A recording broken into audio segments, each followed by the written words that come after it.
ma shumë sot ka konflikte pikpamjesh se sa qytetrimesh. Domethënë na kena mbrana një qytetrimi, mbrana një shoqënie kena pikpamje të ndryshme për një çështje. Domethënë e thahet u homogenizu bota, nuk është më se në perëndim ki veç civilizim perëndimor ose në lindje ki veç civilizim oriental. Domethënë nuk qëndron kjo. Ma shumë është betejë pikpamjesh. Domethënë mënyra që shohim njeriu, mënyra që shohim natyrën, mënyra e tash. Unë mendoj çto është madhështia e vlerave. Unë i kisha janë do kritere që i kisha mot vlerat. Vlerat që na mësojnë me respektu njeriu, vlerat që na mësojnë me respektu natyrën dhe gjithçka që është to.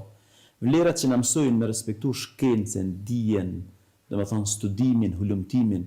Vlerat që na mësojnë, me ju qas fesë, edhe me në çfarë mënyre e shohim fen, me çfarë vlerash e shohim fen, me nëse janë do kriteret të rëndësishme që i determinojnë edhe vlerat në këtë rast.